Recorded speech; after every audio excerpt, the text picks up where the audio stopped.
This production is sponsored by The Good Estate Agent. With an average turnaround time of 3 weeks, if you want your house sold quickly, then contact Stefan today on 01942 356 577. Quote Super League Raw for 33% off.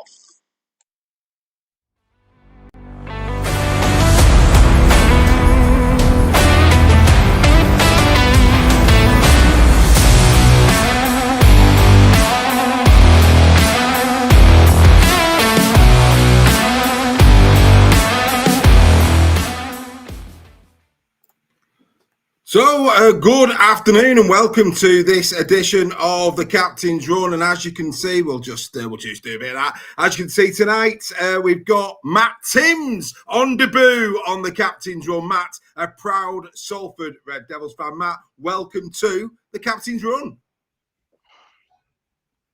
Can you hear us? Yeah, cheers for having us, guys. Looking forward to it. Looking forward to getting stuck into the next hour.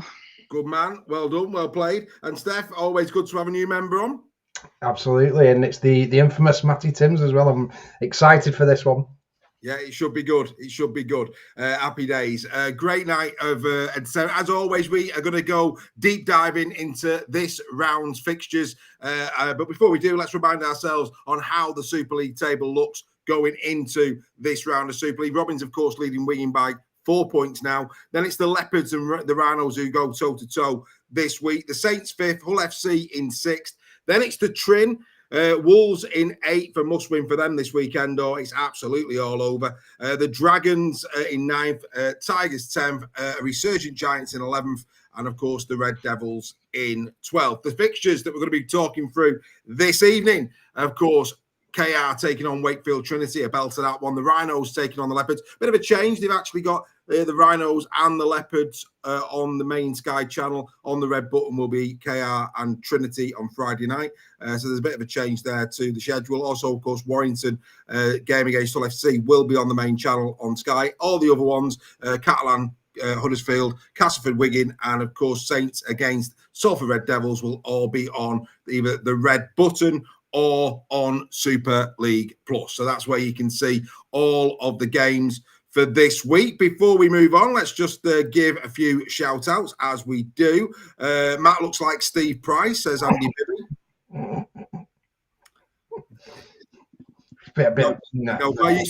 The Warrington Wolves head coach, mate, from yesteryear is that, which is evening. Good evening to Andy Bibby. Good evening, Greg Roach, Ian Rispin, Bazza Kingston, who says, smash it, Matty. Showing you a bit of love there, mate. Rebecca Frey is also with us as well. Don't know what Matty's done, but I'll tell you what, Matty, your connection was a lot better before you switched, mate. I'll tell you now. It was a lot better. It's getting a bit better now, but it was a lot better before you switched. But anyway, we'll see how we go. If you need to switch back, I'll let you know. But that looks a bit better now. So that's good. Right, okay, let's get into it. Hull KR, of course, going up against Wakefield Trinity this Friday night. Mikey Lewis has scored a try in each of his side's last 4 meetings against the Trin. Don't know who Stef's put on his 3 tries a little bit later. Will one of them be Mikey Lewis? He's in good form when it comes, of course, to the Trin. The history 18-17, very close, but the last 4 going the way of KR. KR, of course, in stupendous form, won the last 5. 3 out of 5 for Trinity. They're just bobbing along really nicely. It's not just the Robins who bob along. Trinity are also bobbing along quite nicely. The points for and against, of course, there is a bit of a difference there. Tackle efficiency, 92.8, slightly better for Trinity. Conversions very, very close, as to are the errors and the pens.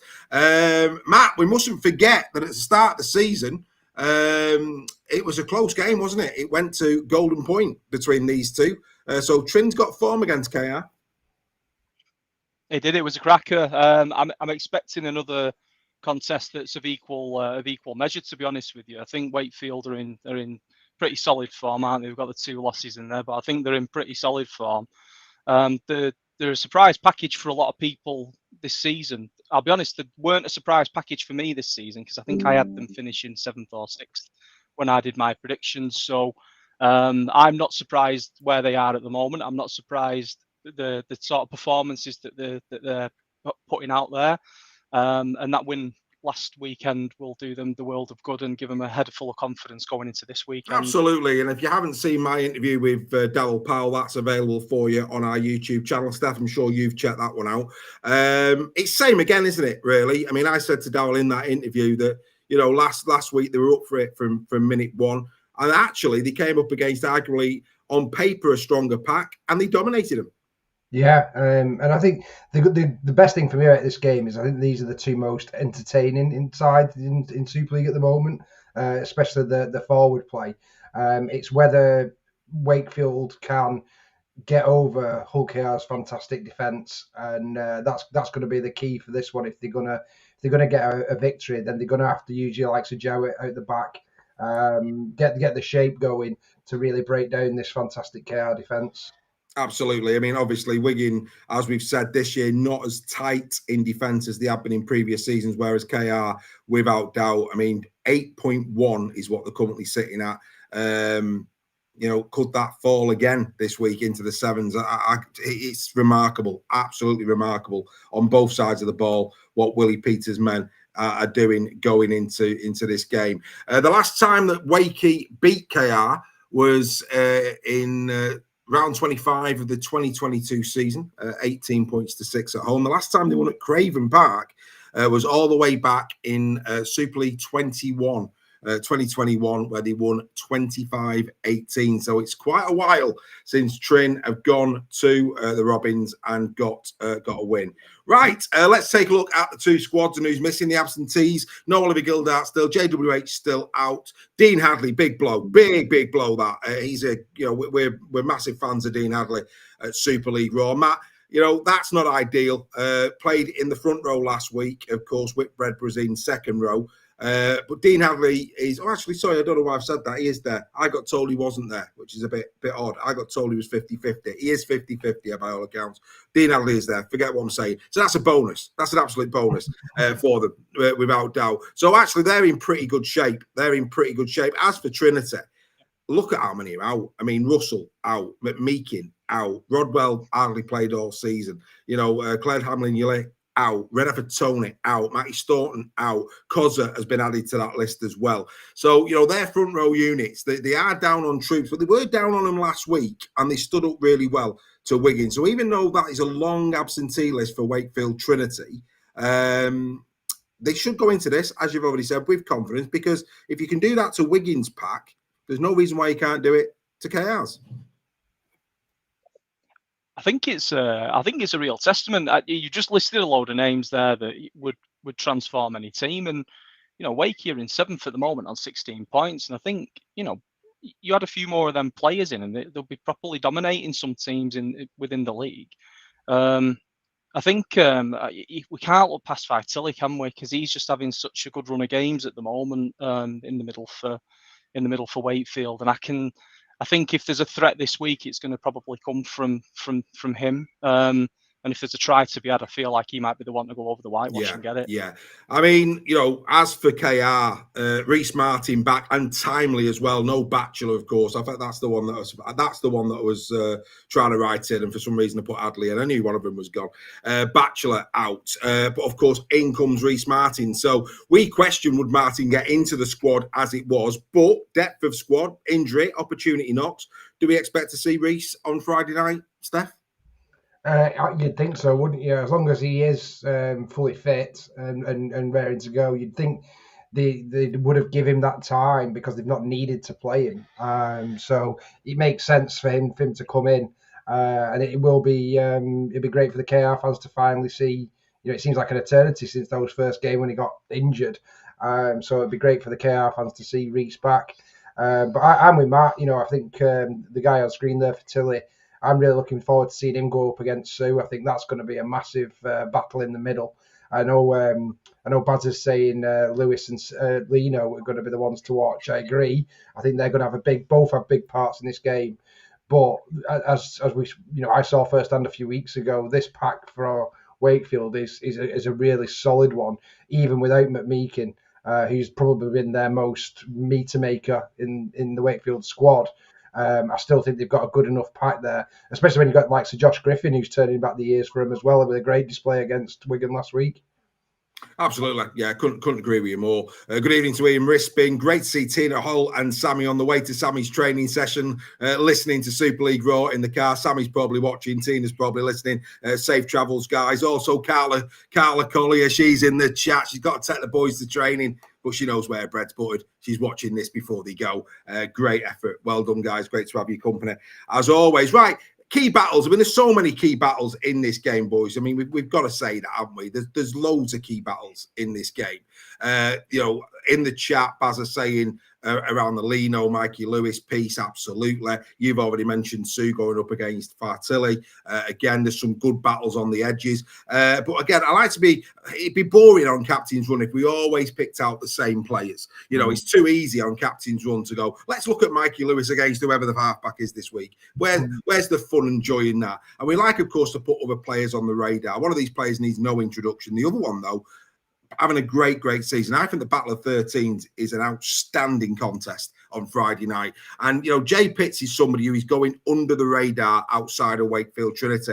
And, of course, Elliot Minchella, everybody thinks that Elliot Minchella, and rightly so, is a quality 13. But when you look at them side by side, it just goes to show how well Jay Pitts is playing this season. Very, very little in it. They're both good on both sides of the ball. Both are leaders of men. And I think that these two will play a real key role in this game on Friday night. Looking at that, Matt, it just couldn't be closer between them, could it?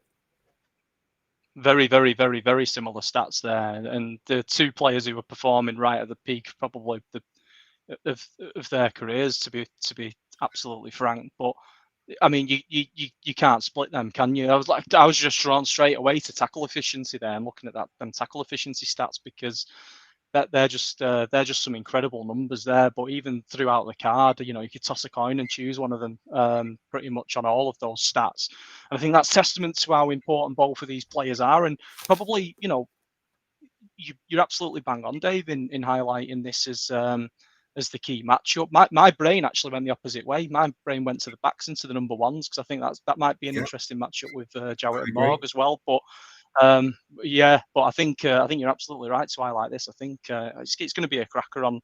It's going to be a cracker on Friday night. I think without blowing too much smoke, I think we're so privileged to watch this KR team. I think KR at the moment, I think this is. I'm going to go on record and say it's probably one of the best Super League sides I've seen play. I think they're an absolutely incredible team, and it's just champagne rugby to watch week in, week out. But then again, throw that on the other side, right? Wakefield are playing really, really well at the moment, and like I said earlier on, that they'll be upsetting the apple cart for some people. They weren't for me, because I thought they would be about where they are, based on the recruitment and the sort of the way they were kind of approaching this season. But yeah, those stats are amazing. It's just like I say, you could toss a coin and choose one of those players. Both having great seasons. I mean, Stef, this is what makes us what we are at Super League Raw. We celebrate all players. I doubt anybody's really picking out Jay Pitts going into this game, but he deserves admiration because he's having a phenomenal season for Trinity. Absolutely. Before you said that, my point was going to be, if you said to any fan, most fans of top 6 clubs in Super League, you're signing Jay Pitts next season, they'd probably pull the face, because they don't understand and see what this guy's doing. And that's the beauty of Super League Raw, is we do celebrate these players that are playing for middle table sides, but comparing them quite rightly in this instance as well with Minchella. Minchella's had a great season, but you look at all the good performances Wakefield have had this season. That man on screen has been outstanding for him in every game.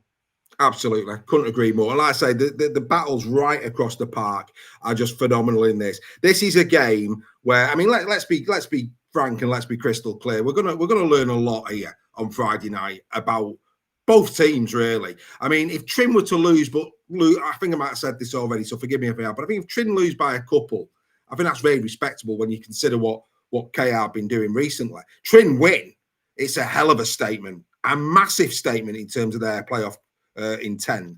As for KR, if KR was to do a Castleford or a Catalan against a quality outfit that is Trinity for me at this moment in time, a different league to Castleford and to Catalan. They're a different level.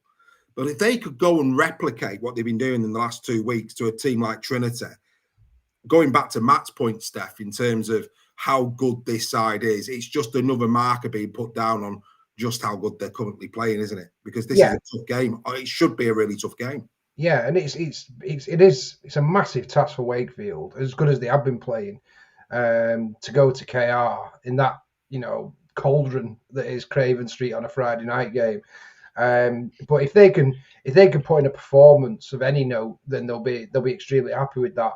If they can get a win, then my God, that sets the cat amongst the pigeons for the playoffs, doesn't it? Because that would be a marker to all the other teams. They've already done it, beating Wigan, so that was a massive tick in their box for this season, and also from a confidence perspective of those players that they can go toe to toe with the best in Super League. So from a neutral point of view, I just hope it's a really good game. It's probably better for Leigh fans if KR win, but from just a rugby league fan, I hope it's a really good game, and for the sport, I hope Wakefield get the win. Yeah, absolutely. Matt, I mean, look, going back to Mikey Lewis, of course, we've had lots of discussions over Mikey this week. We're not going back over that. Just want to bring this to your attention, okay? This is how good this player is. He needs 2 points, which I think he might get on Friday. 2 points to reach 500 for Hull KR. Now, here's the thing. He's played 118 times in 6 seasons. Well, sorry, 2019 to 2025. Yeah, 6 seasons. He scored 68 tries in 118 appearances. He's kicked 112 goals in those 118 appearances, and he's kicked 2 drop goals. And that's before you start talking run meters, tackle bust, and all the other stuff he's been doing. For a player of his age to post 500 points this early and to be contributing that level of points on 118 appearances, you say that KR are an exceptional side to watch at the moment. KR is an exceptional talent. Yeah, he's something else, isn't he? He's a player that I feel like his loyalty and his love for KR will be the thing that keeps him in Super League, and we need to try and take advantage of that and keep him in Super League with his love of everything all Kingston Rovers, because he could quite easily be snapped up and go and play in the NRL tomorrow and comfortably fit into a team. And yeah, there's aspects of his game where he could refine it a little bit more, and that's probably the best place where he could go and do that. But I think what's key is that, you know, KR can keep hold of him, keep developing him, because he's come a long way in the time that he's been with KR, and he's come a long way even just this season, to be really honest.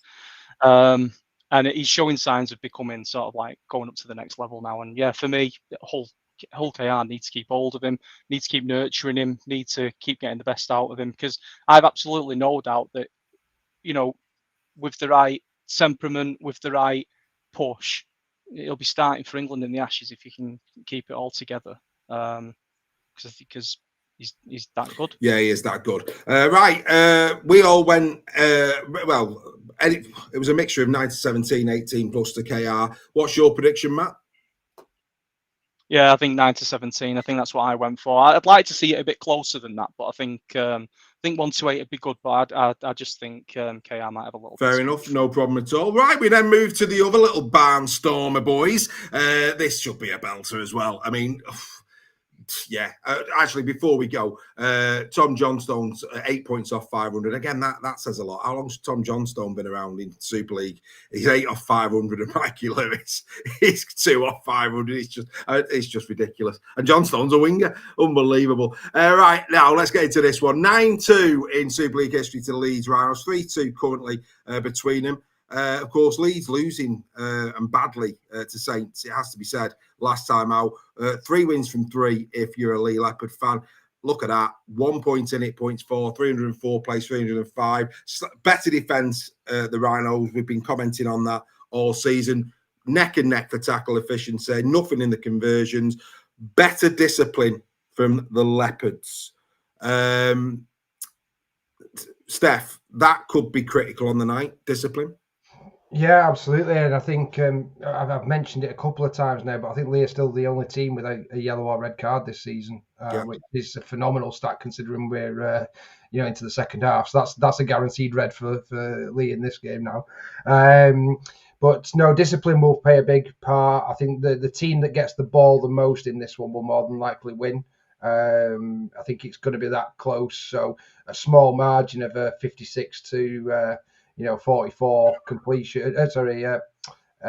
Territory or things like that could be the biggest difference in this game. So yeah, little things, and also the errors as well. That's going to be key. Who makes the most errors? Who's dropping ball in good ball situations or giving teams an opportunity?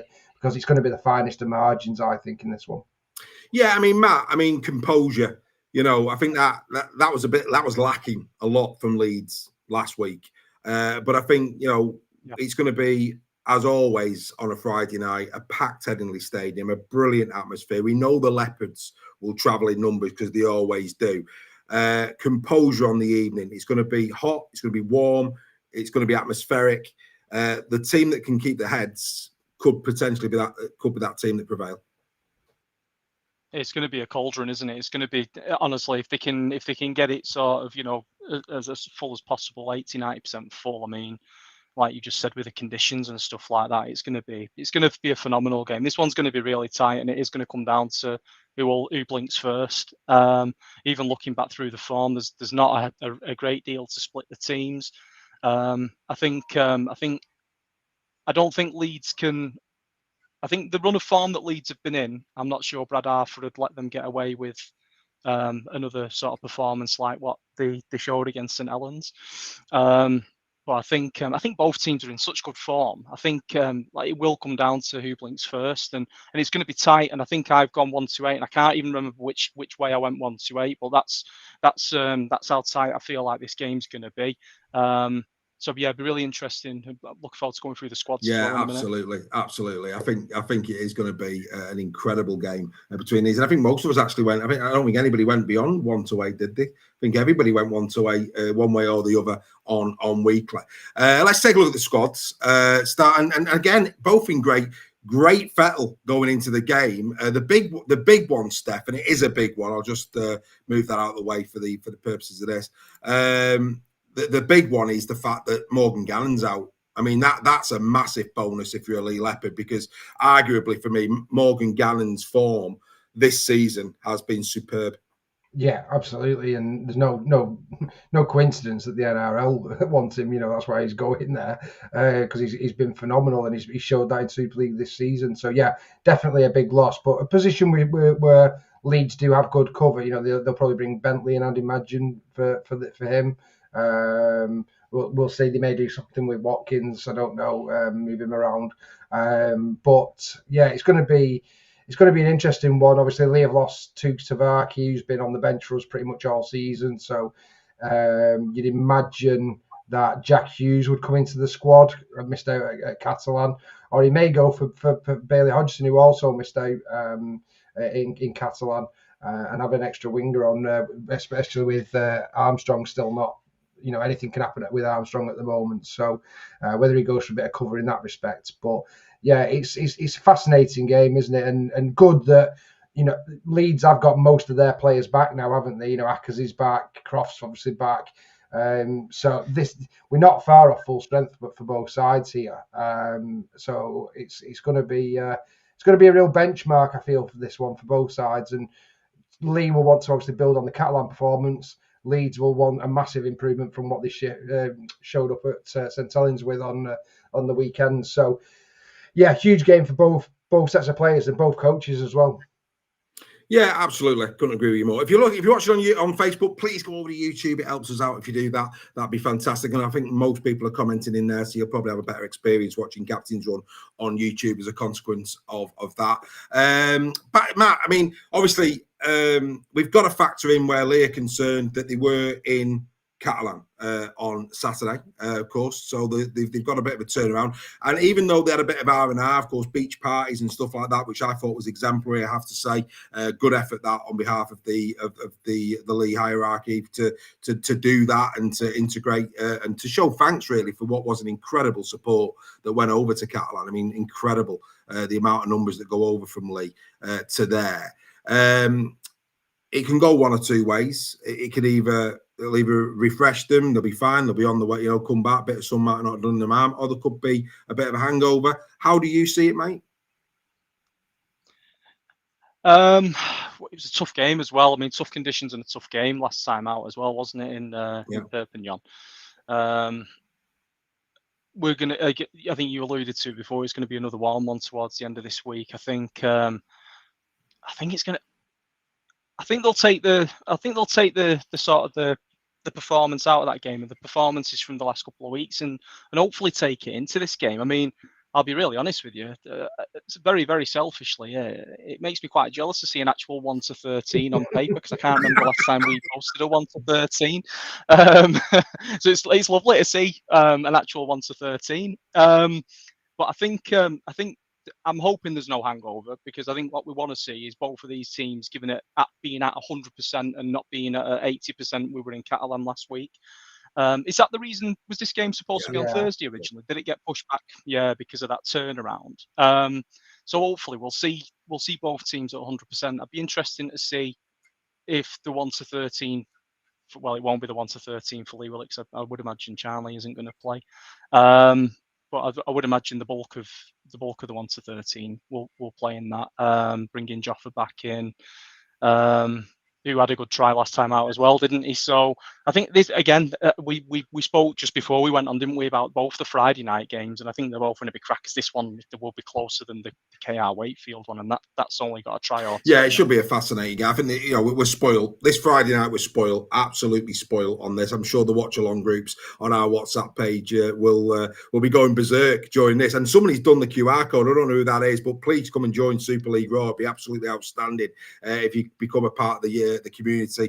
And again, a little plea to our members that are coming to join us at the grand final. Please buy your tickets. You've got 24 hours to do that. We are booking the tickets with the Rugby Football League on Friday. So you need to get your tickets bought in the next 24 hours, folks. Well, actually be earlier than that now because that phone call will be going into the RFL approximately at 3 o'clock tomorrow. Over 40 members are going to be sitting together in the grand final. I put a note out, Matt, you'd have seen that on the WhatsApp group that I think there's only St. Helens, Catalan, and I'm trying to remember the other one. It might be Castleford.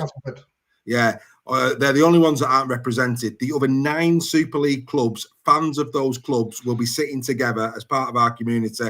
We'll be having a great chat. We've done it at Magic. We've done it at the Challenge Cup. We're doing it again at the Grand Final. If you haven't got them, and if you've never experienced it, guys, even the members that have not yet committed, forget new members that are coming in. You've not experienced the grand final Magic Weekend until you've come with the Super League Royal Gang. It is an absolute treat. It really is. So much so that Stef jumped on a train at a moment's notice to get to Magic because he had the fear of missing out. Didn't you miss the sale? Absolutely outstanding stuff.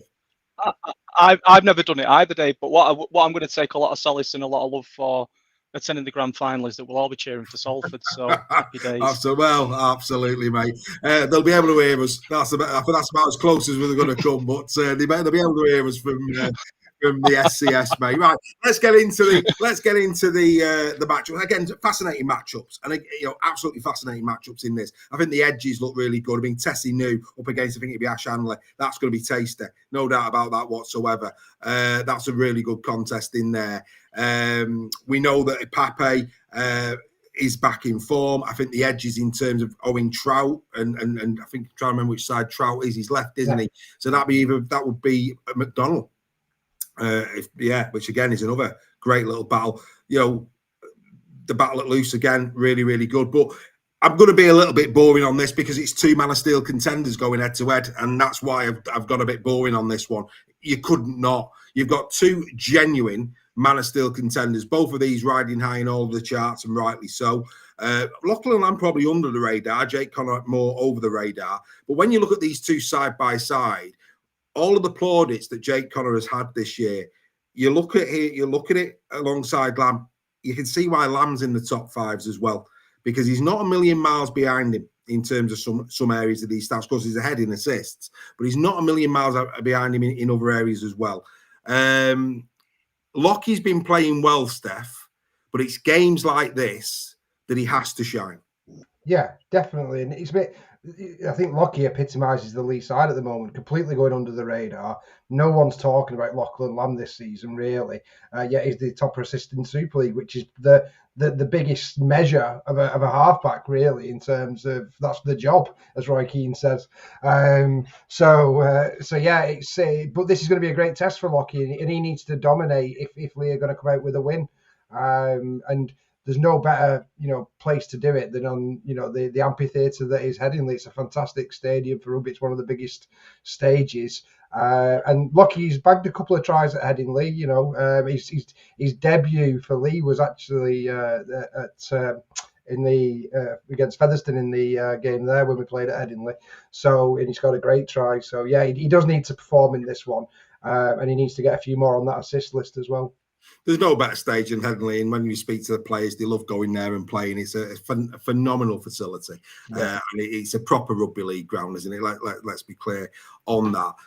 Matt, before I ask you which way you think this is going to go, I think because you've said 1 to 8, but you didn't tell us which side, so I'm going to push you on that in a minute. But before I do, call this one. Which one of these two players do you expect to be the most influential on the night? Because whoever it is could actually walk away with the man of the match. So who would you go with? I was just going to say whoever is the most influential probably will walk away with the... Well, no, let me put it another way. Whoever is most influential will walk away probably with the 2 points on Thursday night. Because it's probably, we're talking earlier on about it's going to come down to errors. It's going to come down to completions. These two will be in the heart of all of that. That's a really tough question. Before the St Helens game, I might have said Jake Connor. Not taking anything away from him within that game. I'm just a bit concerned about that team performance generally in that game. So we'll go with Lamb. I think I might have gone Leigh 1 to 8, so I'm going to say Lamb. Otherwise, I'm. There you go. He's going Lamb. Nothing to do with the pressure of being on the same screen as Stef. But no, very well done, mate. Very well done. Honestly, what a Friday. And then from there, for all perhaps the wrong reasons, definitely the wrong reasons if you're a Warrington Wolves fan, another fascinating game. It really is do or die for Warrington. I mean, if there's any chance at all, and it's got to be the slimmest of chances, they have to win this. If they don't win this, it really is over. A lot of pressure.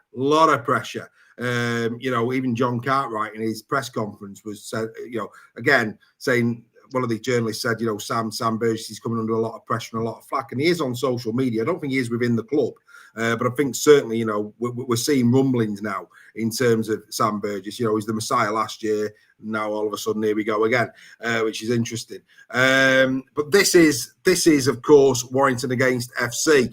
37-25 in Warrington's favour. 3 draws between these in Super League history as well. Warrington in the last 5-4-1, but of course, the last time out, it was FC that went to Warrington in round 7 and won 28 points to 16 and, got off to an absolute flying start. That was the game, if you remember, Matt, that George Williams picked up his ankle knock that then kept him out for quite a few games. In terms of, again, surprisingly, at the start of the season, you would not have thought that after 15 rounds of Super League, FC would have scored more and conceded less than Warrington, but that's the reality. Now, I think that's probably tells you a bit about both sides in terms of Hull FC have improved year on year, and Warrington have quite frankly, Matt, gone backwards, haven't they, at some alarming rate. I think what you just said is bang on. I think just going to Hull for a minute and then I'll come back to Wire. And I think Hull did something last year that was kind of a little bit uncharacteristic in terms of clearing the squad out and taking a year to sort of reset, have a good recruitment drive over the off season and then come back into this current Super League season, raring to go, looking a different team, looking up for it, looking interested, and really, really pushing teams this season. And they've had some close games, haven't they, as well? Even the games they've lost, I don't think they've been blown away that much this season. So, they're a hell of a lot, more improved than they were sort of 12 months ago. Warrington, I don't know where to begin, Dave, because I nearly sent you the gif of Homer Simpson tapping on the couch the other day to come and sit down next to me because I feel like we're in the same boat. The Warrington, I don't know what's going on generally with the club at the moment. Obviously, there's talk about George going. There's talk about who's gonna come in and replace him. there's been a lot of in-season recruitment. I find that when you, and again, I'm seeing this because I'm seeing the other side of it as players are leaving and it's leaving gaps in your team. A lot of recruitment during the season is leaving you, in my opinion, trying to work out schemes and stuff again.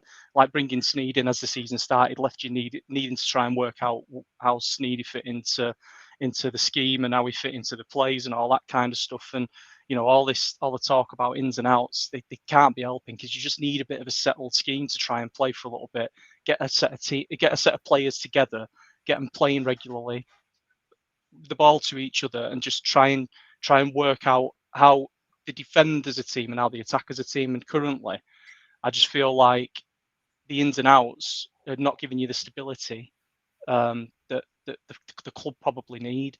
Because I think all the stuff, I won't go on too much about Sam and Perth and stuff like that, because all that kind of that's all kind of cooled down, all that stuff now, isn't it? So, if I'm Sam, I'm kind of looking, going, what do we do now in terms of next season? But I want to see close games. I don't want to see that ethos of we start planning for next year now. Let's try and close out the season.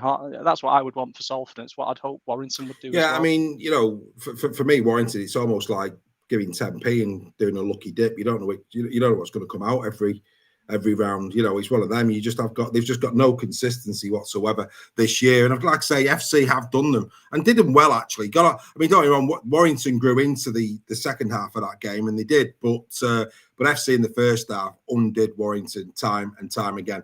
Let's get into the squads. So Warrington, of course, welcome back Matt Duffy. That is a big bonus, as is James Harrison. James Harrison was sorely missed last week against Huddersfield Giants.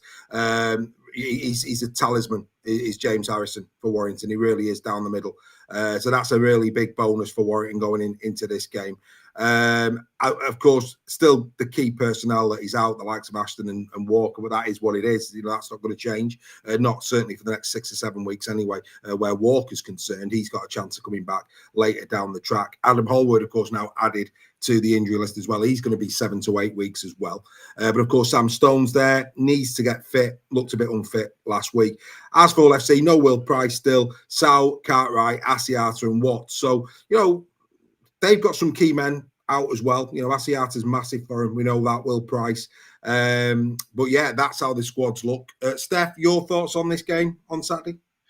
Yeah, it's going to be a really interesting one for both teams. Like Warrington to, give that glimmer of a playoff chance still alive. And Hull FC need to be winning these games if they want to make the playoffs as well. So very important for both clubs. From a Warrington perspective, I'd like to see Sam mix it up a bit now and really roll the dice. And I think the name that's jumping out on that team sheet there, I've been seeing him in the reserves, is Tom McKinney. I think he deserves his shot, and why not throw him in for this one? You're right to point out there's some big names missing for FC and who are playing really well and instrumental to that early form. Price, Asiata, Cartwright, big players for FC. So it's not beyond the realms of possibility that Warrington win this game, even with their injuries. But I think getting Ben Harrison and Duffy back is massive for Wire as well. So this, again, is it's got the potential to be another classic, hasn't it? It has. I think it's certainly a grinding one. And it's good that you mentioned McKinney, because when FC came to Warrington in round 7, the night before, the reserves played and FC got off to a big lead in the first half, and then Tom McKinney and Max Wood bullied them in the second half. So Hull FC know Tom McKinney. They've seen him at very close quarters during that game. He's a forward. He plays prop predominantly in the reserves, but whether if he gets his time in the squad this week, whether he plays back row or not. But he's a good prospect. Another good prospect coming through the academy system at Warrington. Matt, if Warrington lose this, then we are sitting with you next to Homer Simpson on the sofa. Join us. Yeah, well, yeah. I mean, yeah. I can't remember what the rest of the running. I think you maybe talked about the running. Did we talk about it on Final Whistle or a show earlier in the week? But I think there wasn't a lot of games able to be dropped to still get to 30 points, was there? To scrape into the playoffs. Did he nine wins? Need? the one thing I want when Warrington bring in the new media person is to please put it in squad number order rather than in alphabetical order, because it makes it harder to read. I think that every game for Warrington now towards the end of the season is a must-win game, because if you're going to get into the playoffs, you've got to win them all. I think I was just having a look then. I mean, if Duffy's coming back in, he's going to go to full back. Is it going to be a wing of Ulysses? Well, for me, I think Jake deserves to stay in the squad. I mean, obviously you've got Conor Wrench in there as well, so whether he allows Jake to stay or Wrench is a bit further forward in his development than Jake, but I don't think Jake has done anything wrong. I think he's looked the part. So that's a big decision he's got to make. Obviously, he started King on the wing last week, which for me, Toby King should not be starting wing, not when you've got these players. If he's fit, he plays. If he's not fit, then they need to leave Wrench in at centres and just play the Fewless boys on the wings and go with a fully fit squad. Fitness is key, absolutely key. Warrington cannot afford to be carrying anybody in the 17 currently. They need to be playing fully fit players. I'd like to see Jake have a bit of a run. He came on loan to us, scored a couple of tries, was in really good form, took it back to you, got a try, I think, on his return or the game after his return. And I was saying to Reggie the other day, I'd like to see Jake play a little bit more, because he had some good run. He had some good games for us while he was out on loan. He did, mate. He's a good prospect. He's only young. He's got all of his career ahead of him. Fantastic player. Right. Again, variety. There is, for me, a really key battle. And I cast my mind back to the first game between these two. And of course, one of these players was I think in the official team of the week last week, and was very, very close to being in ours, and that was Davy Litton, and he's coming up against Roderick Ty again. Now the interesting thing here, gents, is that I don't know why the Leopards badge is there. Apologies. Davy's not moving to the Leopards. My apologies. Don't tell me Pepsi Max then, Dave. Yeah, exactly. No, but in terms of Davy Litton, 2 of those tries of his 4 came at Warrington in round 7. He had a really good game that night, a real assured game. Roderick Ty, if Jake Fewless is on it, well, actually, regardless, Jake Fewless on his right, he's got to pass to him. We've seen this time and time again where, for whatever reason, Rod is not giving. He's not passing that ball to Jake Fewless. He's quicker than Roderick. Roderick's job as a centre is to draw the defender and to give it to speed. And when last week, Jake got a look and he got a try. So that, for me, in an attacking sense, is very, very critical. And then, of course, defensively, he's got to make sure that he's clinical. I mean, both these run at 86% efficiency. Davey does a little bit more work. But going off the first game, as most teams do, FC did favour the left-hand side. A couple as well, went to the right as well. Briscoe scored on the night. But predominantly, the joy did come down the left, or the main damage was done down the left. And as a consequence of that, Roderick Ty defensively has got to be good. And Davy Litton, if he repeats what he did in game 1 in round 7, he could be the game breaker. Stef.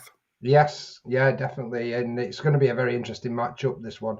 I mean, I'm surprised on Ty's tackle efficiency there. I thought that would be much higher, because you see him as a real defensive centre, don't you? So that one is a bit surprising, but no, I've been really impressed by Litton. I think he's a cracking player, loads of potential. It's Jez Litton's cousin, isn't it? Yes. Is that right? Yeah. So yeah, it's going to be a real interesting one, and I expect one of these two maybe could get over the try line as well at the weekend. Well, we'll be coming to your bets later in the show, my friend. But yes, just last week, if you remember, there was a list as long as your arm of players that had milestones at Halliwell Jones Stadium, and here comes some more. Ben Curry, if he scores, will get his 100th try for the Warrington Wolves in what has been a very good career, it has to be said. And of course, he came back, didn't he, from that knee injury, which again we've got, that could have been, career ending. So you've got to give Ben a lot of due on that one. Zach Hardaker, 5 points off 1,000. That'd be a result if you're an FC fan. Tom Briscoe, 1 try, 1 extra try from him. He'd reach 100 for FC, and he'd move ahead of Leon Price into 9th place in the all-time Super League try scorers. So Tom Briscoe, couple there for him, Zach Hardaker and Curry. Right, Matt, I'm going to hold you to this one. Who wins and by how many?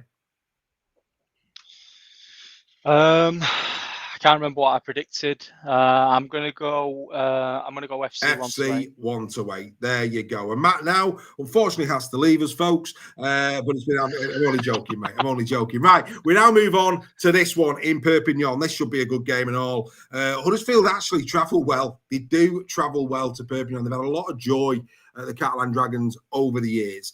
22-25. Very, very close. Last 5, 3-2 in the favour of the Dragons. Dragons have lost 5, of course, in a row. Good win. Great win for Huddersfield last week at the HJ, fully deserving of that. After that, Huddersfield less points, more conceded. Catalan will get a bit of hope from that, I'm sure. Very, very tight. Just to go into it, one draw between these two in the history. Catalan Dragons, if you remember, Challenge Cup quarter final last year. The last time that Huddersfield went over there, won 34 points to 6. And in 2023, they won 22-14. So, they've got good records in Perpignan, have the Giants. You were there last week, sweltering heat. It will play a part again, Stef. But what are your thoughts, having seen an improved Catalan, but also an improved Huddersfield? What's your thoughts on this one? Yeah, well, first and foremost, the heat last week was incredible. It's the hottest conditions I've ever been attended at a rugby game at. It was, from a fan, never mind the players on the pitch. But what I'd say to the Giants fans, make sure you've got plenty of aqua and sun cream, because it's actually going to be 39, I think, at kickoff, which is crazy, isn't it? That's insane whether to play rugby league in. But yeah, the Giants, obviously their points for and against, it looks pretty grim in terms of compared to Catalans, which isn't great either. But what I would say, this is a different Huddersfield side from probably the first 12 rounds. They've got the players coming back. They look like a different team. They've had a brilliant performance against Wigan and narrowly lost. They had a great performance at Wire and won. So they're a side that are on the up and will trouble. And I've already said they'll have an impact on the playoffs. They will beat some top 6 sides as the season goes on. Catalan, much improved performance against Leigh. I thought they were great in certain parts of that game, and they looked like more of a team as well. It looked like they'd got a bit of their act together and wanted to win that game. So I think it's going to be a real battle in the heat of the Stade Gilberto Brutus. But I just think Huddersfield have got the slight edge at the moment. Fair enough. Matt, I'm going to bring you in as we look at the teams. A lot of injuries for Catalan. No Romano, Remy Smith, who's been in great form. Farji's out again. Of course, Garcia's still banned. Tarek Sims and Elliot Whitehead. Chris Satai added, as well as Mathieu Laguerre. So a lot of players missing there if you are the Catalan Dragons. What are your thoughts, man? A lot of big units missing there in that, isn't there? There's the names you've said. Then there's a few big blokes in that, isn't there? So I think they're gonna be missing a little bit up front within the pack. Yeah, I think Catalan. Where do you even begin with Catalan?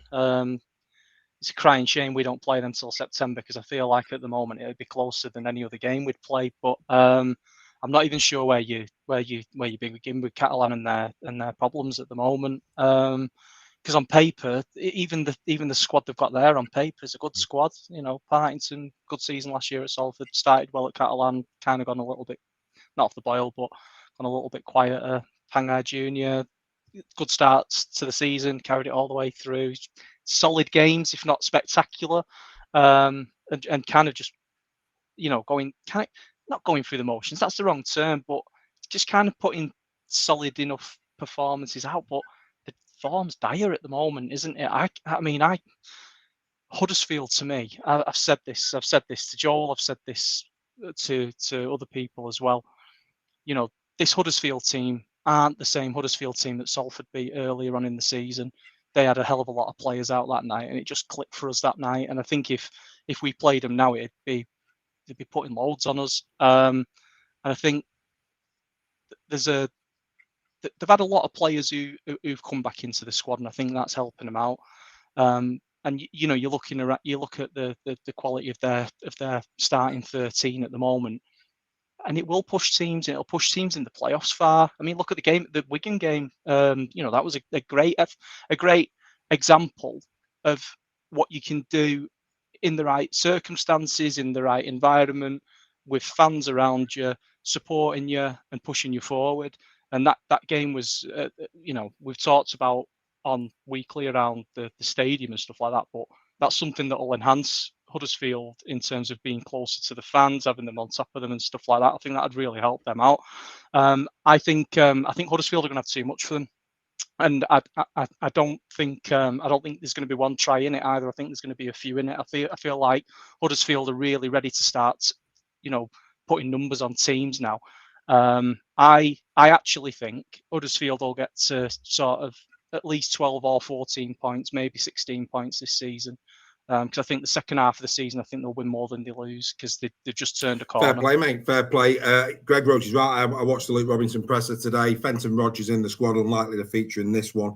But yeah, I mean, some big personality players there as well. No Swift, no Clune, no Wilson. Hewitt as well, a big loss. Evans, of course, what a disaster that was, poor lad. But yeah, they are starting to come good. So let's do a little bit different here, because that first graphic, you're thinking, do you know what, Catalan could be all right here, but I thought I'd go a bit deeper. Let's compare and contrast them. This is the reality of these two teams this year. I've noticed one thing. I've carried 36 across twice. It's 31-36, I think, in the advantage of Catalan. They have scored more tries, but everything else is right. Busts going the way of Catalan. We know that Catalan have got a big unit, and we know they like an offload. You can see it there, but that means that they do more errors as well. But when you look down it and you look at these key KPIs, Stef, the worry for Catalan is exactly what you said. That looks really close and looks really promising for Catalan.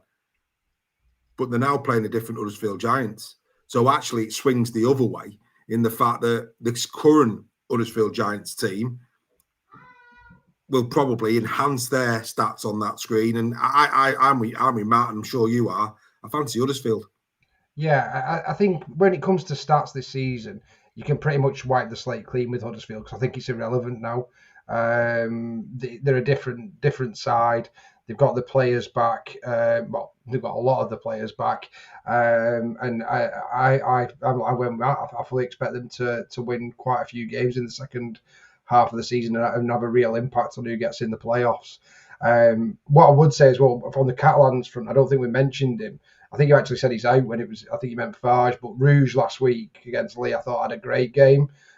He played really, really well, and I think he could potentially, if he plays like he did against Leigh, could have a real impact in this game. But no, I agree. I think given Huddersfield's recent record as well, it's a place they like going to. My only slight concern for them is that heat, because obviously Huddersfield, Catalan training in that this week. It's extremely hot. Giants, I don't know when they fly out, when they fly back.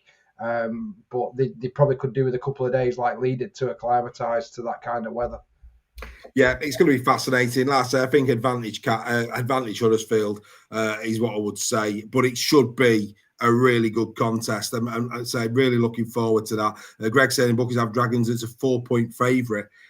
There you go. We'll get to bet Stef in a little while. Right, ladies and gentlemen, here's one for you. We mentioned this, of course, on Weekly. Mentioned it again. If you're new to Super League Raw this afternoon, welcome to Super League Raw. You have the opportunity, as do the members, of being at Game 2 of the Ashes, the only place perhaps that you're going to get tickets for this now through Super League Raw.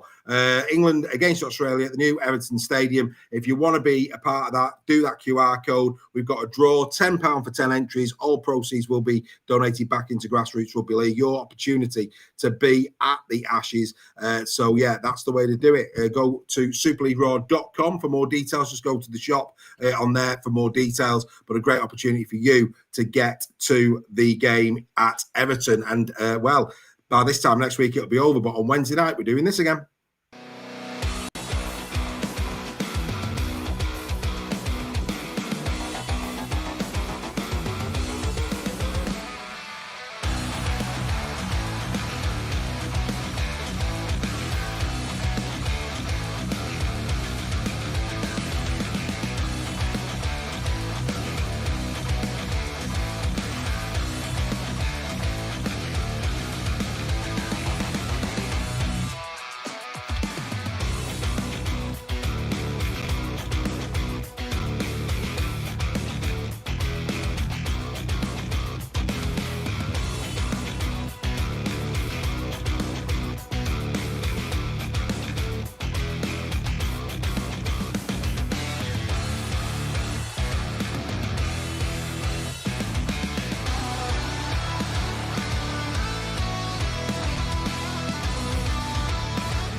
Yes, totally free to enter. Get yourself down to the Bluebell next Wednesday the 2nd. Maybe get there a bit earlier and have your dinner. Award-winning food at the Warrington Pub of the Year 2024. We hope to have your company in the pub for that one. All questions will be rugby league, but also there'll be a little twist for those who are not rugby league fans, so they can get involved as well. Well worth coming. Match tickets up for grabs for your team. Also, of course, meal vouchers so you can have a meal before a game when you come to Warrington. Well worth coming down. So if you live in Warrington, Wigan, Leigh, we've had 2 Wigan wins already this year. Leigh, St Helens, Salford. Get yourself down there. Witness, of course, get yourself down there on Wednesday. Next Wednesday night, we would love to have your company. It'll be a great, great night. Right, okay. We now go to Castleford taking on the Wigan Warriors. Before we do, we forgot to mention that it's very, very important that Huddersfield have a good game, certainly against Tommy Makinson, as they're defending the glory of Jermaine McGilvery. If Tommy Makinson goes in, he goes joint 6th in the all-try scoring records of Super League alongside Jermaine. So you're playing for Jermaine. He's make sure that you're putting a bit of a shift, certainly on that edge. Tuilala Hay, 150 Super League appearances for him on the weekend, and Matty English also 150 in his career at that game. Right, Castleford against Wigan. As you'd expect, Wigan dominant in this one. 3 draws in the history of this game as well. Wigan have won their last 11 meetings against Castleford, 6 of them away from home. The Tigers' last victory against the Warriors was 16-12 on the 7th of February 2020. Liam Marshall has scored tries in each of the Warriors' last 4 meetings with Castleford, scoring a brace, 4, and then 2 other braces. So he gets to the try line in this game, does Liam Marshall. Wigan, of course, losing out to a brilliant Wakefield Trinity performance last week. But as you'd expect, Wigan 2nd, Castleford 10th. All the stats point to a Wigan win. In the interest of time, we'll go to the squads as we have a chat about this and look at the absentees. Starting with Castleford, Stef, no Tex Roy, no Jason Gary Simbikin, Hooley and Mustafa still out. For the Warriors, it's Abbas Miski, Bevan French and Sam Walters. They're the missing. So Bevan French out. Let's start with Castleford. Have they got... we've seen Castleford give Wigan a good arm wrestle. Last year, the opening game of the season comes to mind. Tight pitch. I don't want to not sell the game. Everything points to a Wigan win, but Wigan will probably be shaking a little bit at the moment. They haven't been in good form. They've had, I would say, a lucky win against Huddersfield, and they were well beaten against Wakey. Is that an opportunity for Castleford, Steph? Yeah, I fully expect Cass to get a couple of tries in this game, given, it's unbelievable words to come out of my mouth, but Wigan defensively have looked a bit shaky at points this season, and particularly recently. Cass's back line I've been quite impressed with. They've, particularly Senior, and I think Senior's done a brilliant job since going in at fullback while Hoy's been out. So I expect them to go toe-to-toe with the backs of Wigan. And the big one, obviously, is Bevan French not being in the side. And we know that does disrupt Wigan. So I can see it being a bit closer than what people think in this one. I do expect Wigan to win, but I also expect... I think Castleford will take a bit from that Wakefield performance. They're close neighbours, obviously, and anything they can do, we can do better. Whether that's the case or not, I don't know. But they'll take a lot of confidence from that, and they'll see a bit of vulnerability in that Wigan side at the moment. Absolutely, couldn't agree with you more. Right, Matt, this man, he's going to have a big night, big night on Saturday. Zach Sinney, who I've been impressed with this season. I think he's been a good acquisition for Castleford. He's been at fullback in the last 2 games. That's what we're looking at here. He's got an assist in those 2 games. Got a break, 10 busts from fullback, 12 tackles with an efficiency of 71%, 4 errors, 32 carries for 249 metres, which is very impressive over 2 games, 7.8 metres per carry. And, of course, he's won 1, lost 1 at fullback. He's going to have to be very, very good if Castleford come out with a win. He's going to have a busy night, isn't he? I mean, I feel like last line of defence and all that type of stuff is it Saturday, this game? Yeah, on Saturday. I think he played against us earlier in the season, Senior. I think he got a try against us in one of the games. He's having a pretty good spell. I was having a look at the squad then for Castleford, and you're looking through that squad, and it's not bad on paper. It's really, really not a bad squad that on paper. Look at some of the names on there, and some of the Tom Amon, even the likes of Chris Atkin. Did a really good job for us. Stimson, let's not forget Stimson, the new signing from the NRL. Stimson. He's in the squad. Yep, absolutely. There's a lot of quality in that Castleford squad. It comes down to where Wigan's heads are at after the last two performances for me. I think that'll dictate maybe the margin and maybe the way that this game goes. I can only see Wigan winning it. By the margin, though, will be determined by how much of their headspace has been affected by the last two games, I think. And having a bit of confidence rocked out of them. I think confidence was knocked out of them in that Huddersfield game, but I think last week was a real should have been a real wake up call for them, especially if they still want to win the League Leaders Shield this year. But yeah, I mean, I think Sini's going to have a really busy night. Busy afternoon. Sorry. No, it's night, isn't it? It's Yeah, the 8 o'clock game. I think he's going to have a busy night. I think, like you say, I think he's going to have to be absolutely on top of form to make sure we can keep it nice and tight and make this contest. I mean, you see there at the bottom, Christian Wade in the 21-man squad. I think this could have been a game that the earmarked to give him a run out. But I think based on last week, Steph, that might not happen now. I still think they will. I've got a funny feeling they will, yeah. And it's a good place. I mean, well, I'm going to because the pitch is narrow, isn't it, at Cass? So you'd probably want a field that was a bit more open for Wade, given his speed. But yeah, I think given last week's performance, it's a perfect opportunity for Matty Pete to put him in and go and say, cement your place now, fella. You know what I mean? So I can see him in doing that. And I think the encouraging thing from Cass as well, which we've not mentioned yet, 23 Fletcher Rooney named back in the squad.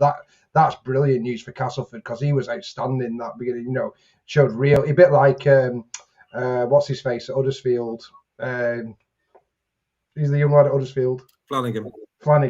A bit like Flanagan, showed some real promise in those early games. So it'd be a big call though, that bringing him back for Wigan. I don't think they'll bring him back in for it, but it's just great to see his name on in the squad there. It's good that he potentially comes back and hopefully gets some games in the back end of the season. Matt, what score would you go on this one? Wigan 9-17. Simo's made a good point in the chat here. Actually, he said that Wade played at Castleford for the Wigan reserves, so he's accustomed to the ground. So so be interesting to see if he does get the start based on that. But yeah, I'm gonna go Wigan. We won't be inviting Matt back on Captain's Run, Steph. He's reading out Facebook comments. We don't read out Facebook comments. We read out YouTube comments, Matt. Simo should know better than to be putting comments on Facebook. Disgraceful. Anyway, we'll let you off, mate. We'll let you off. Right, here's one for you though. Right, before we move on from Wigan, of course, I think we've got to mention this. No Bevan French. These are the games that we expect him to miss. They've said 3, maybe 4 weeks. So there's a good chance that not only does he miss this one, he misses the Battle of the Borough. That's good news for you, Steph.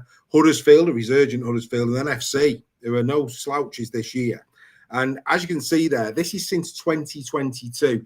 I put some working into these shows, boys. Since 2022, he's played 84 games for the Warriors in Super League, scored 588 points, averaged 7 points a game, with a win percentage of 77.69. Wigan's win percentage is approximately 76%. So that tells you that without French, the worst. We know that anyway. He's a massive hole to fill. I don't think you can fill, quite frankly. There's certain players that are irreplaceable. Bevan's one of them. Mm-hmm. When you look at those 4 fixtures on the horizon and the defence that's leaking, not only Castleford, but those other games that are coming up, it's going to be a real test for the Warriors. Yeah, and we saw it last season when Bevan was out. They went to Hull FC and had a surprising loss against them. I wouldn't class the Wakefield one as a surprise. No, I think Wakefield had been that good. I wasn't that shocked. I actually predicted Wakefield to win that game. But this could be the surprise. This is what Castleford we're looking at. When Wigan have got French out, it is a massive advantage to the other teams because he is that good. But saying that, I think this season he's been not disappointing, but by his standards, maybe disappointing. You know, if you look at and nothing tells you that more than the Man of Steel table. He's not there. You know, and by his standards, he will be very disappointed not to be in the top 5 of the Man of Steel. Well, by his own standards, absolutely. Yeah. And the mad thing about that is when you actually look at, again, stats don't tell the whole story. But when you look at his stats, they're still impressive. But you're right, by his standards. That's what I mean. I'm not by any means saying he's been bad. That's not what I'm saying at all. By his standards, he will be very disappointed not to be in the top 5, considering he's not been out that long injured.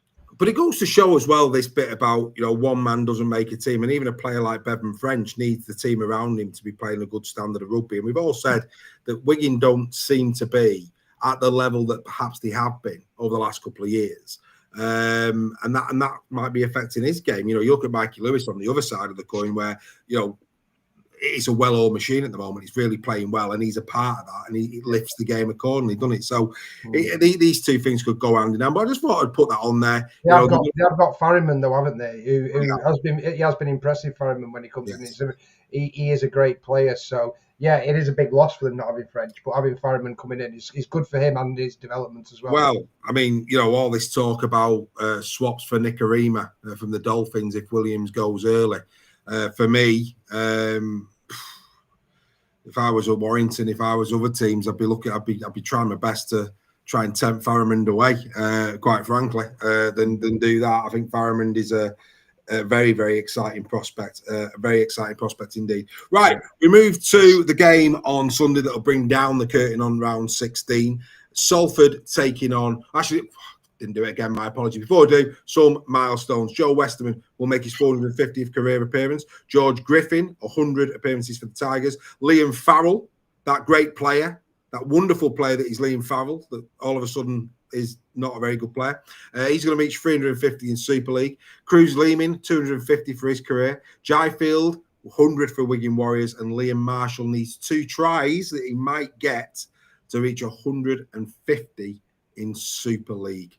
So there you go. There you jolly well go. Simon Shaw say 507 Wise already got one. I get that. I understand that. I do understand that. Could Farman play 6? Could Leon Hayes play 6? Question. Anyway, but there you go. Just throwing it out there. Just throwing it out there, Si. Right, we come to the Salford Saints game. Of course, it comes around every couple of weeks. It's come round again. I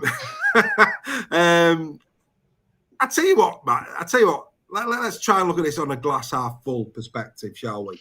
From a Salford perspective, it couldn't have got off to a worse start at the start of the season when you played Saints, and of course they beat you again. If you get an improved performance again, if the margin is less, that's good, isn't it, Matt? I mean, you're not going in expecting to win it, but if they put on a better show than they have in the first 2, that's encouraging.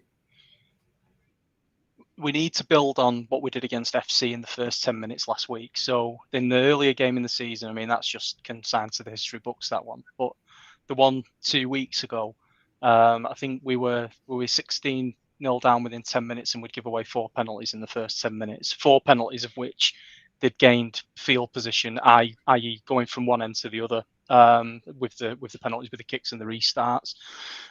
So we can't afford to do that again. We've got to build on that FC performance where for the first 10 minutes it was pretty close, and the defensive effort was there to try and keep them out. Because I think the only way we'll sort of wear teams down and make it a bit closer is by having the ball and making teams defend against us for longer spells. We're not going to win games when we're defending for 60 out of 80 minutes every week. But we're also not going to win games when we're giving teams a 16-point head start either. I mean, the real problem of it all is, I mean, you look at the performances and you look at the points conceded, that number's coming down. That's great. And I'm starting to feel more confident that we will start to get teams scoring less against us. The problem we've got is on the other side of the ball, because we don't look like we've gone from not looking like we're going to score in 80 minutes to looking like we'll threaten, to then looking like we'll score 1, but that's kind of going to be it. And for us, it's got to be a case of how do we keep teams' scores down against us, but at the same time start to get another try every game and just build on the performances. Because what we're not going to do is turn around and thump a team. That's not going to happen. That's just not going to happen at the moment. we've got a lot of players coming though. I mean, if I just take another couple of minutes to kind of go through it. I mean, we've got, if you look at the players who've come in, you look at the intent that they're showing. Yeah, the 2-week loans, but I still think that's a real positive in terms of they're looking to build, because I think what will happen is hopefully some of those will be extended. And we'll keep some of those players throughout the remainder of this season, because I think that would be really beneficial to us, at least to make it more entertaining and to keep the games tighter. Because I think I've said, and I've got on record a few times, I think we've won our game this year. I'd be really surprised if we went and turned anyone else over, or at least took 2 points off anyone else. The run of games that we've got are in September, when we play Catalans and then Huddersfield. But Huddersfield are miles away from where they were when we played them earlier on in the season. But I think, look at the players that we're bringing in at the moment. There's a sign of intent to at least strengthen the team, given where we were at the start of the season. The players that we've lost, and we can't replace like for like, because who can replace a Mark Sneed other than a Mark Sneed? But to bring in players at least to give us a fighting chance of competing against teams, because that's all we really want to see. We don't. The worst thing, and you guys all know this, and Stef, I'm guessing you'll have seen this before, as from a Leigh perspective, when you're down and teams are thumping you, there's nothing worse. As long as the games are competitive, even if you're getting beat, it's better to get some points on the board, keeping the scores down, and trying to at least push teams a little bit harder, because that's all I want to really see at the moment. I think I speak for most Salford fans when I say that's what we want to see at the moment. It's been useful, and I said this, I think, before we came on air, because I keep using the term opportunity club, and that's exactly what we are at the moment. And you look at the likes of Nathan Connell, Harvey Wilson, players who might not have got much game time at the start of the season, and they've really stepped up to the plate this year.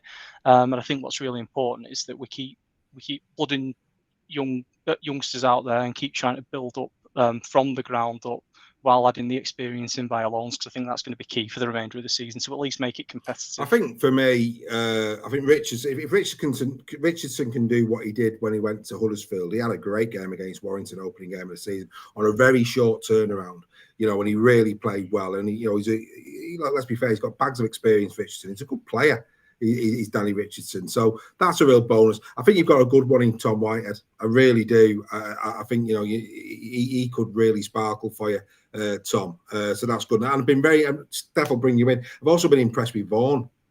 I think Vaughan's been playing well. I think he's up the part as well. So I think Matt is right that even though they're having to scramble a team together, I think it says a lot about the character of a rugby league player that these lads are going in there a moment's notice in a club that is in real dire straits, but they're putting in everything they've got, probably because they want the parent club to witness what they're capable of, and I get that. But it's really heartwarming to see that they've gone into Salford, where they could have just not been up to much, and they're really putting a shift in for them. Yeah, and to answer Matt's question a bit earlier as he was talking, there's nobody knows that feeling more than a Leigh fan. Trust me. The 2004 season when we get Super League, we had 2 wins and a draw. So, we've been a yo-yo side, used to losing when we get into Super League. So I understand how Salford fans are feeling.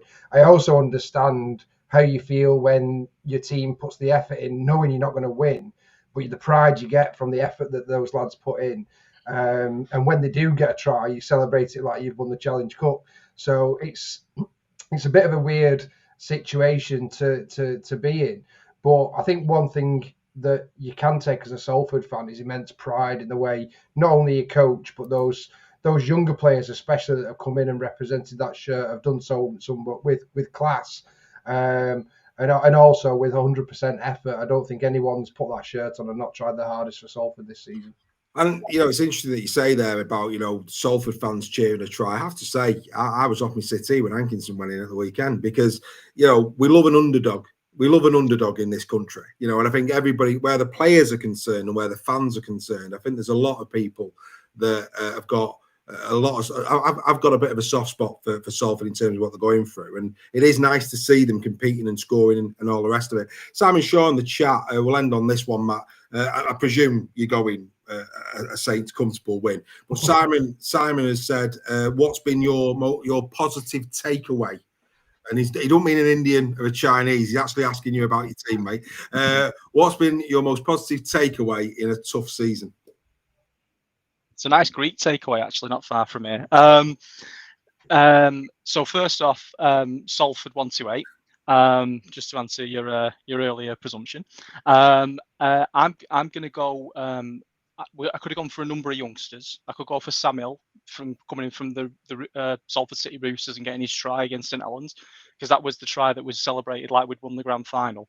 I'm going to go Nathan Connell. I'm going to stick with Nathan Connell because I mentioned him earlier on, and I think he's had an amazing spell the time that he's come in, and I keep touting him for he will go to a bigger club and he will play for a top Super League club.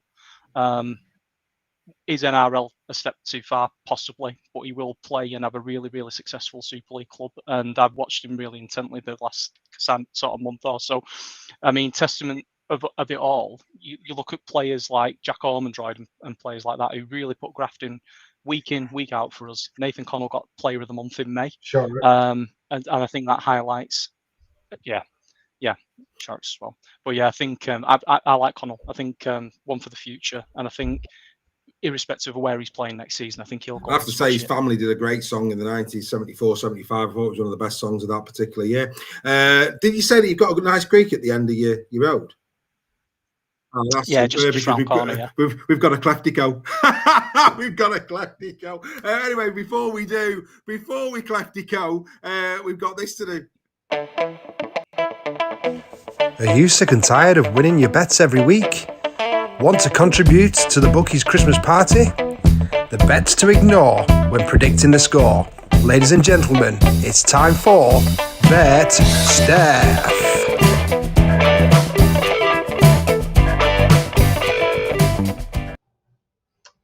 Yeah, so we've got this week's handicap ACCA. Obviously, last week, only one team letting me down, which was the Leeds Rhinos, getting that unexpected loss at St Helens. So one of the best weeks we've had so far, that on the handicap ACCA. This week, Wakefield plus 20. I think I mentioned this on Weekly. I'm not saying KR aren't going to win this game, but I think that's a really good start for Wakey after that brilliant performance against Wigan.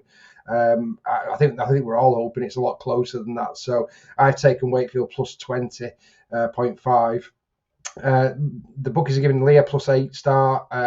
As a Leigh fan, I hope we can be a bit closer than that to Leeds. So I have gone Leigh plus 8.5. I think that it's got all the hallmarks of a golden point of that game.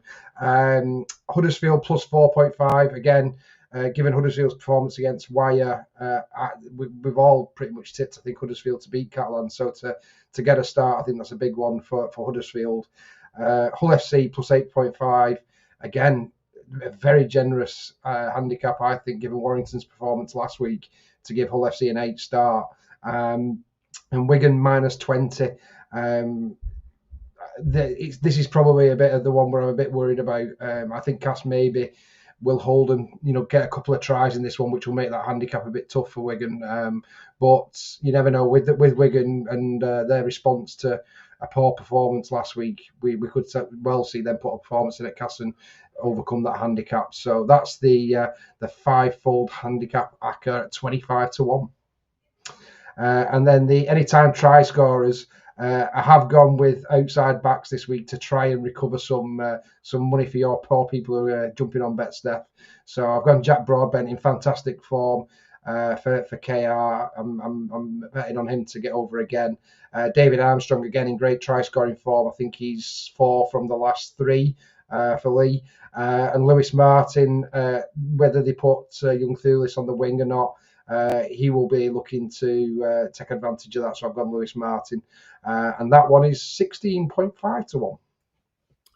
There you go. There goes BetStef for another week. Well done, my mate. Well done. We'll see how you get on with those when we get to Round Unpacked on Monday, of course, for our members, live at 6 o'clock. So we'll be back for that. Of course, a full programming schedule for you over the weekend. And, of course, as we get into the early part of next week. But, yeah, no match tonight. Normally take you right up to the Sky Sports starting at 7:30. But there's no game tonight. So the WhatsApp group is going to be very busy, clearly. If you're not a member of Super League Raw yet, you really do need to become a member of Super League Raw. Rugby League, 7 days a week. On behalf of Stef and myself, Matt, it's been an absolute pleasure spending a good hour and a bit in your company, sir.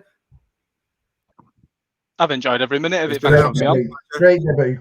Yes, great debut. And of course, you are a legend in these circles, sir. A legend in these circles. So great to have you on, mate. We will have you on again. But yeah, this is what you've got coming up over the course of the next 7 days, everybody. We will be back for the final Whistle podcast. That comes your way from Sunday evening, Monday morning for your trip to work. From me, from Stef, and of course, from Matt on debut. Enjoy your rugby league this weekend. Bye for now.